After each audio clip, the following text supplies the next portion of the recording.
and we have a wish list of guests for our show, and very thankfully we've been able to check off a lot of those. I'm going to say the whole time we've been doing the show, Suzy Bogguss has been Yes, right up there at the top of that Hi, list, and so we're just thrilled to have you on the I am show. too. Thank we you. are. So my memory of you has a lot of meaning. The last time that I saw you, probably more meaning than you know, but you'll Okay. understand in a second. All right. So I had an office here in Columbia, downtown, in Rory Feek's built space. We shared space down there, and there was a filming of Larry's Country Diner, and Right. you were on that day. My longtime manager, mentor, publisher was Terry Choate, Wonderful and human being. yes, yes, and he just loved the daylights out of you, as you know, and Likewise. yes, and so Terry, one of my last times to visit with Terry, he's moved on, but one of my last times to visit with him was in my office, and you were in there, and you were visiting and singing, and it was just a joyous time, and so my last memory of actually being in a room with you is very meaningful. It means so much to me. So I just wanted Well, to let you know. that's very nice to hear. I mean, Yeah. I actually, I just remember they kind of saved my life because I didn't have my clothes changed yet, and I needed some place to hang out and warm my voice Yes. up because it was a morning shoot, which Yes. my voice needs a little warming up in the morning. Yeah, I It's understand. it starts out at Louis Armstrong and starts moving up from there. Nice. Yeah, Susie does Louis Armstrong music. I Yeah, we, like we that. play That's a Louis good idea. Armstrong a We lot we play too. him a lot. Yeah, we do. I love it. Hey, well, we play a lot of Susie music, and I'll tell you what, we've been big fans of yours for a long time, and your career, of course, dating back to the '90s hits, which so many people know. And I could list them off. There's so many of them, but you have, and what you had a great word for this. Susie has you've evolved so deeply and richly Yes. through the years, and it's been beautiful to watch because you've You got guys are those. Well, you've got those elements of you do have jazz elements that are Yeah, that's very obvious, yeah. as well as folk and all the wonderful projects that you've done, through the years. It's just I been have to wonderful. give credit to, all of the wonderful, uh, mentors and collaborators that I've met through the years because Mm. that's kind of how I did it. I wasn't a schooled music school person, but Yeah. I had music in school. I was in the choir in school and in church and stuff.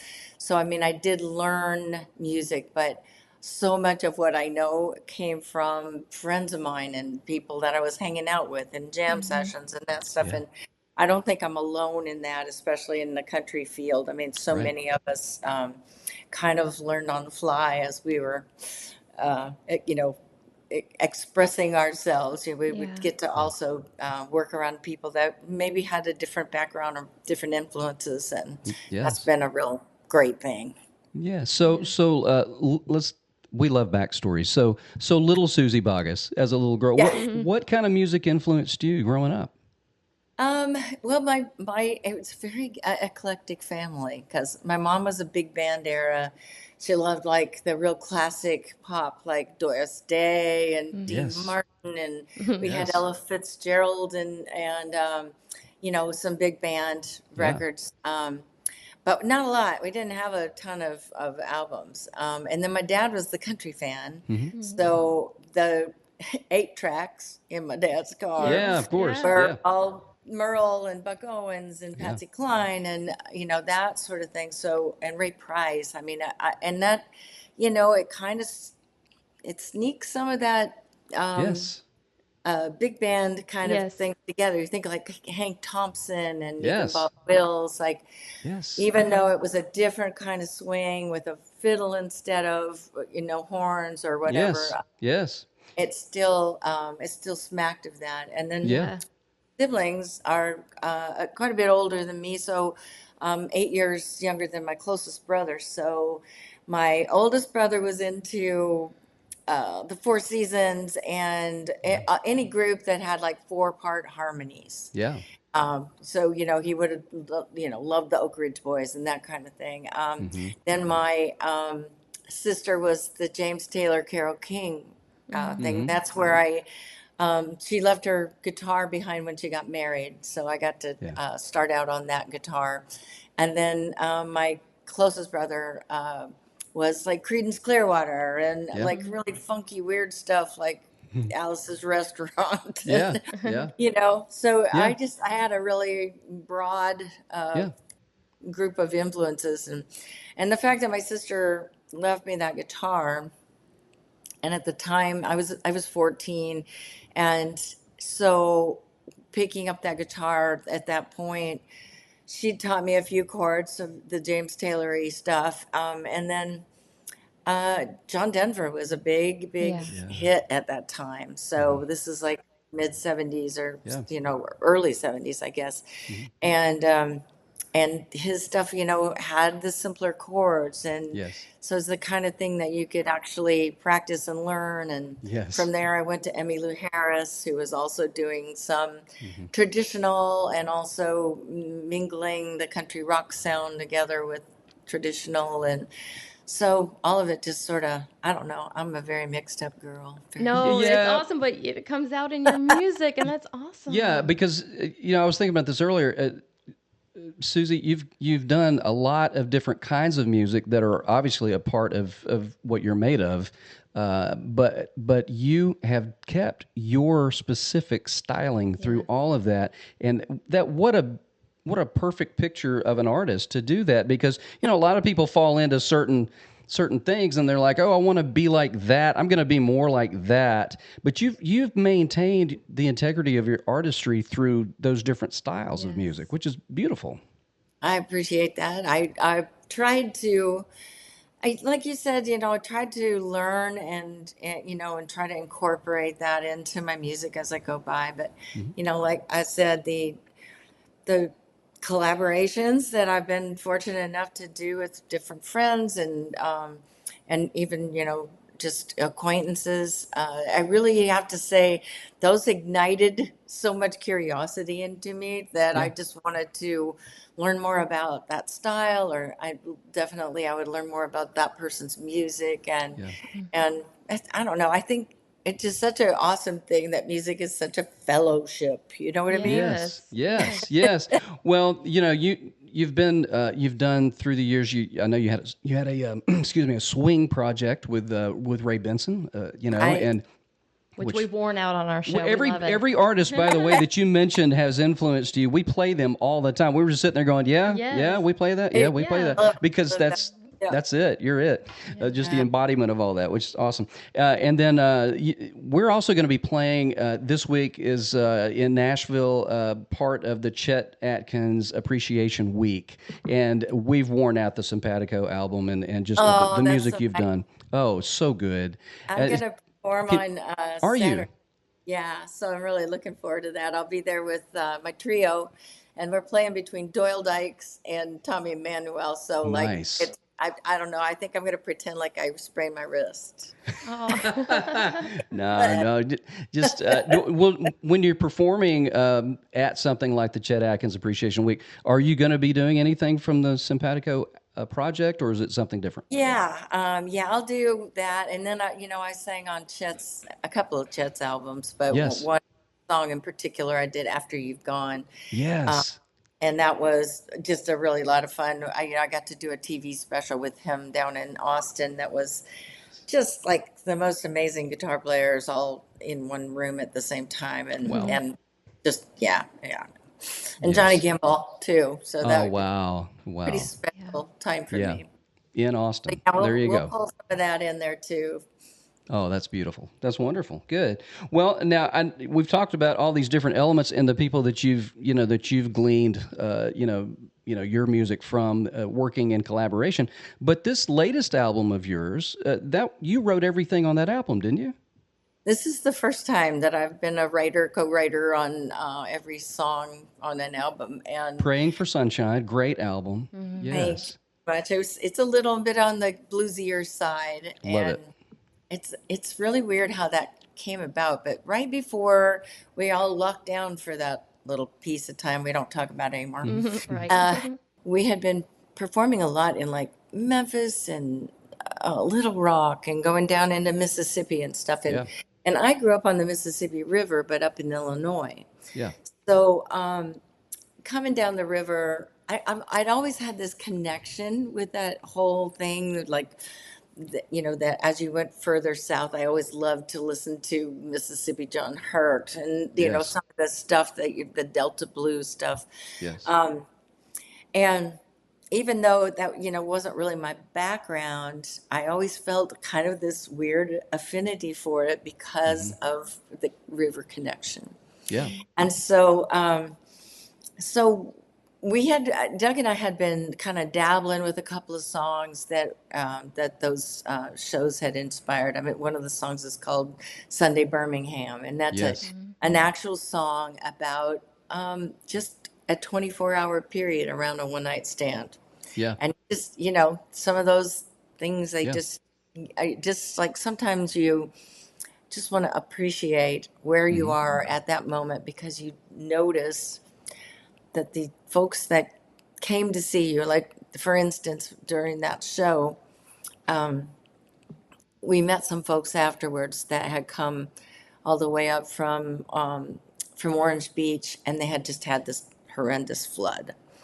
And they came to the show, they still came up, and it was like things were so bad right there that it was almost like a relief to go do something that was out of the picture, and not they weren't having to every single minute be living in that mess that they were in. You took them somewhere else. Yeah. And the weirdest thing was last year when I was first out and performing for this album, they came to a show and they said, "Is that reference in that song about us?" And I said, "Yeah." I can't believe it. I was like, I had never met them before that, and I had no idea they were coming to see another show, and they came to see a show in Arkansas, and I was just like, this is so cool. Wow. That is That awesome. is awesome. Beautiful. So, yeah.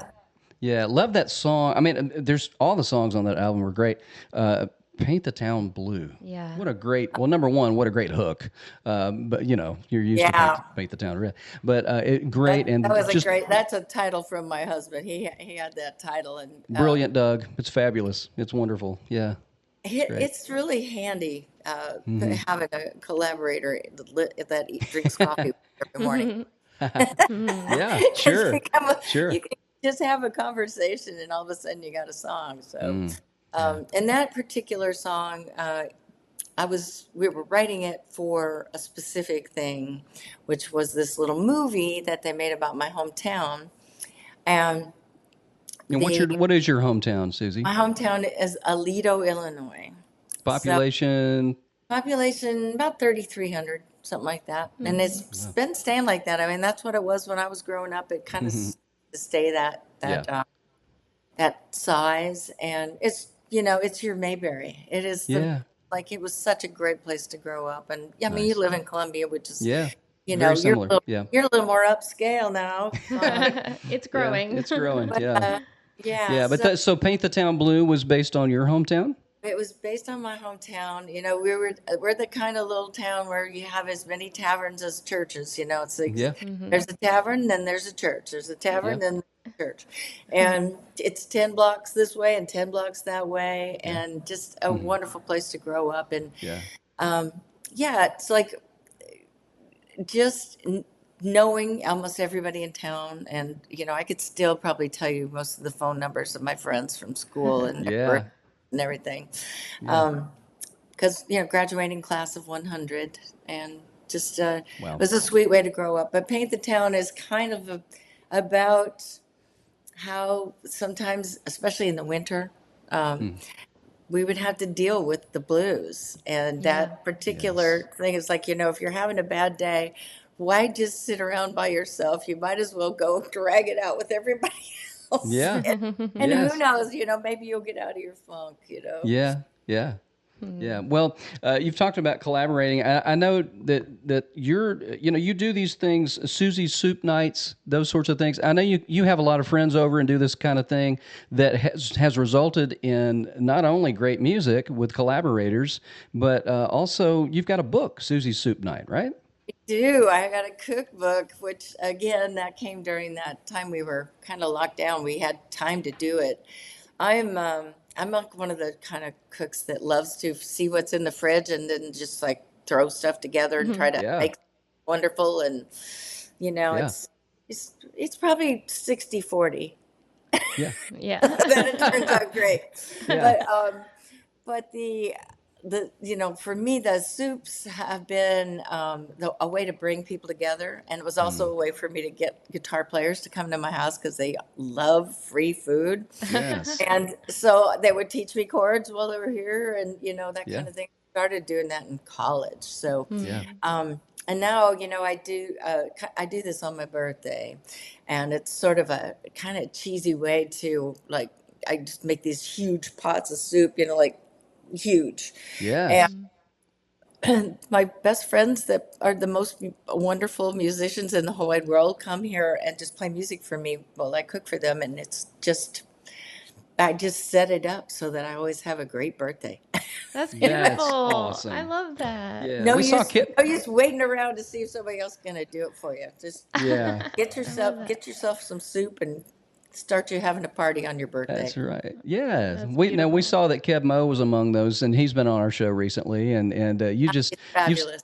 yes, Yes. you surround yourself, and so do they with you. But you surround yourself with so many great artists and guitar players, like you said. So Yeah, that's I mean, awesome. Tommy Emmanuel's here every Mm. year. I had no idea that he was so easy, that he just needs a little soup and he's there. So who knows? Like you said, musician at heart. Hey, it's food, right? That's It's right. good. Right. Yeah. Oh, Susie, I just want to say thank you so much for your music because I've been listening to you nearly my whole life and I've always loved your music.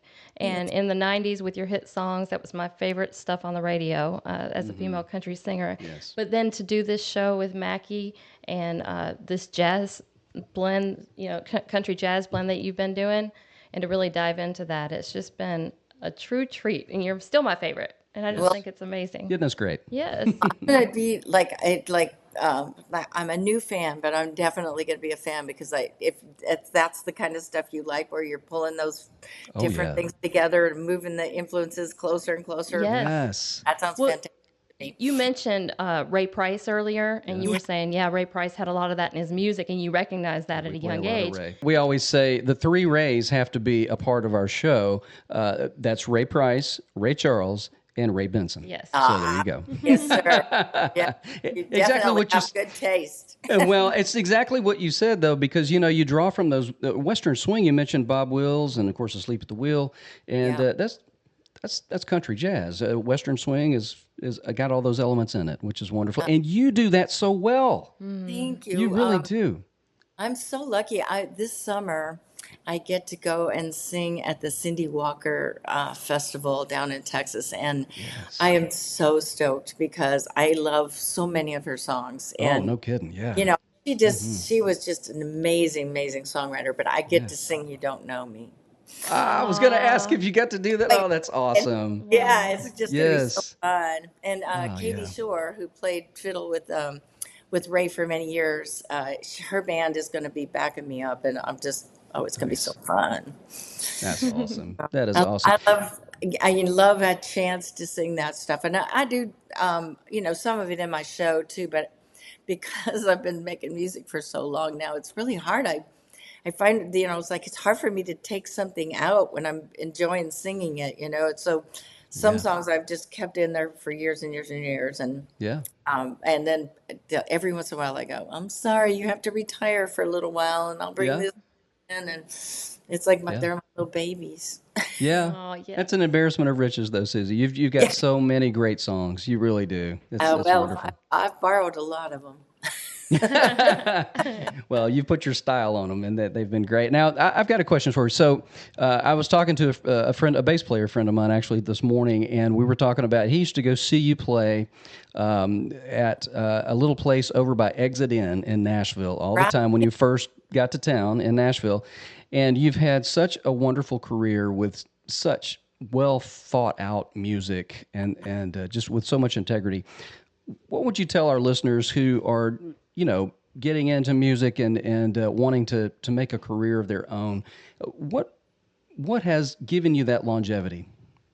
You know, I feel like this is one thing, when young people ask me about, advice for especially really young singers, I usually tell them that I think it would help them if they would learn an instrument, even if it's just the simple chords on a ukulele or anything that would help you if you think you're going to be singing with a band to because I started out solo, and played many years solo. I even played solo at Dollywood. Mm.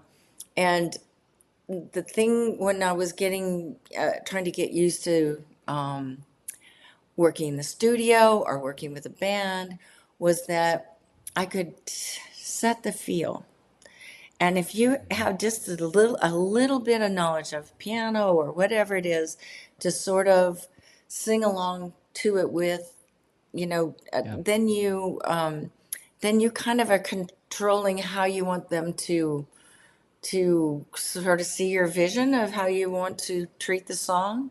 Yeah. And I just find that that's been so valuable to me, even though many times my knowledge of the instrument is nothing compared to the people I'm playing with. There's still the respect of just that I try to sort of put across what my vision is for the Yeah. You, phrasing out of the song. you can communicate with them and set Right. that And it put also that just vision. setting that rhythm sometimes at the tiniest little bit of change. You know this, but just sometimes just the tiniest little bit of a swing Yeah. or keeping it really straight, or if you want it to be a rolling pick pattern or a train beat Mm. or something like that, sometimes just that little bit of change can make the song have either a really comfortable groove and a seat that you're singing in, Yeah. or it can be awkward. So Mm. Yeah. it's just, to me, that's something I always try to say to young musicians is just, if you, especially singers that haven't necessarily come up playing and singing together, Mm. just learn enough so that you can lead a band. Yeah. Yeah. Mm-hmm. It's good Wise words. advice. Yep, wise words. Yes. Well, you've done it so well, and for a while now, and A you do it, long, and long you time. do it so well, Listen to you. and we're just I so started when grateful. I was 8. No. Well, we're just so grateful to have you on Swanky Southern Nights, and we appreciate you and your great music, Susie Bogguss. Yes, Thank you. thank you so bet. much. Hmm.